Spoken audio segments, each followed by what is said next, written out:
Hello, IELTS friends. I'm Robbie from IELTS Coach Pro, and this next set of 5 lessons is going to be incredibly helpful for you because we are going to look at each of the scoring criteria that they use to give you marks for your IELTS exam. And this is so important, so helpful, because anytime you're doing something where the results are important, you need to know how to score points. You need to know what the rules are.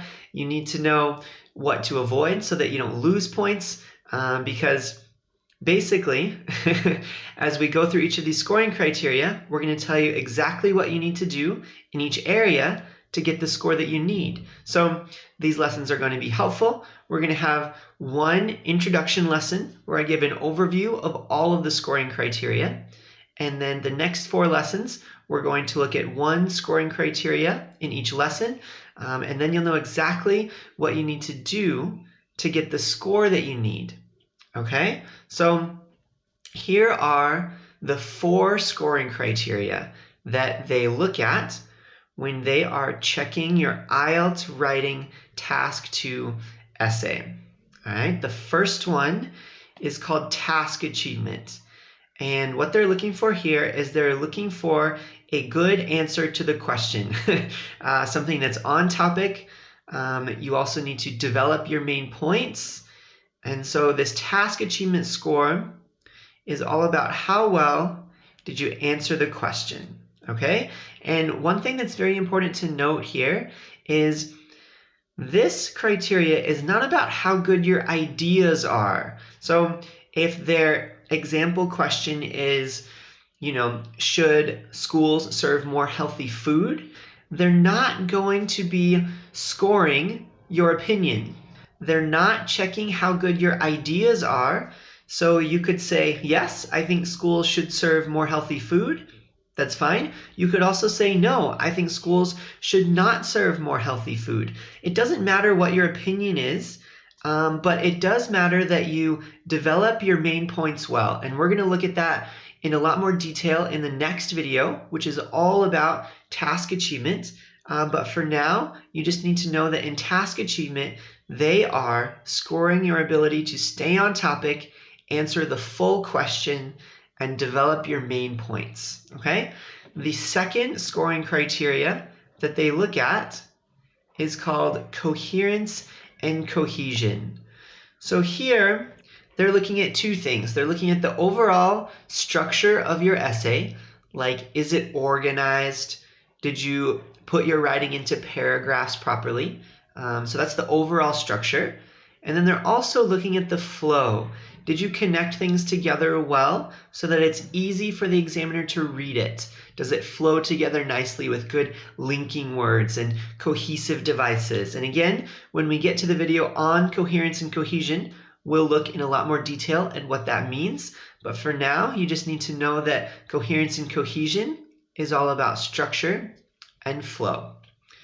The third thing that they will look at when they are marking your essay is lexical resource, okay? So this is basically the vocabulary.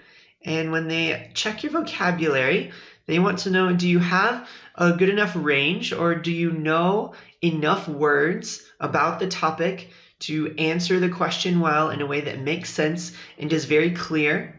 And then the words that you used, did you use them properly with the correct meaning, the correct form, the correct spelling? So one thing that's important to note here is they're not looking for a lot of big, fancy, complicated words. A lot of people get the wrong idea about this. You just need to show a wide enough vocabulary to communicate clearly about the topic at hand. And you also need to avoid repeating yourself over and over again. So if you repeat yourself a lot using the same words over and over, it shows that you don't have a very wide vocabulary. So again, we will look at that more in detail in another video. And the last thing they look at is called grammatical range and accuracy. So this is where they grade your grammar, okay? And when they say range and accuracy, they're looking for a wide range of sentence structures. There's a few structures that they're especially looking for, such as complex sentence structures, and we will explain more about that when we get to the grammatical range and accuracy video. But can you use a variety of complex sentence structures, and can you keep your grammar accurate? So don't make mistakes with punctuation, don't make mistakes with verb tenses, articles, etc. So that's what they're looking at when they look at grammatical range and accuracy. One note is that all 4 of these criteria are weighted equally. So what they do is they give you a score between 1 and 9 in each of these criteria, and then they average them together, and that will be your final score for your writing task 2 in IELTS. And just as a little tidbit of bonus info for you, the IELTS writing task 2 essay is worth twice as much as the IELTS writing task 1 response. So for this IELTS writing task 2, again, they will give you a score between 1 and 9 in each of these 4 criteria, and then they will average them together, and that will be your final score for IELTS writing task 2. They will also score your IELTS writing task 1, but it will be worth half as much as IELTS writing task 2. So that's how they do the scoring for IELTS writing. The last thing that I want to make sure that you know to end this video is that in order to score a band 6, basically the examiner needs to be able to understand everything that you write. So in the other videos, we're going to look at a lot more detail in each criteria, like what will get you a band 5, 6, 7, 8. But a good baseline that you can just think about is in order to get a band 6, basically the examiner needs to understand everything that you write. So you can make some vocabulary errors, some grammar errors, but they should not block the examiner from understanding what you write.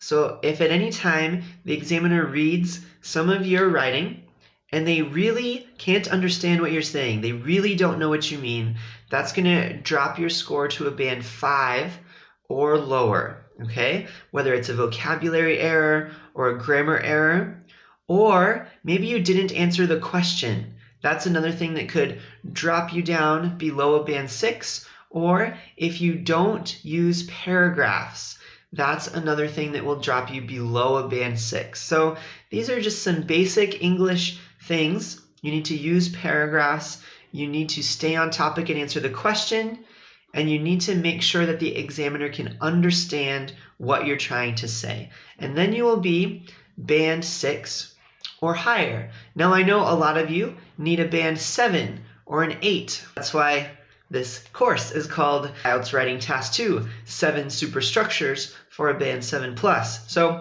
in the next 4 videos, we'll get into that and see what you need to do to get a Band 7. So pay attention and make sure you get the most out of these videos, because once you understand the scoring, once you understand exactly what the examiner is looking for to give you that 7 or give you that 8 that you need, then everything else is just going to fall into place. So happy learning and happy IELTS.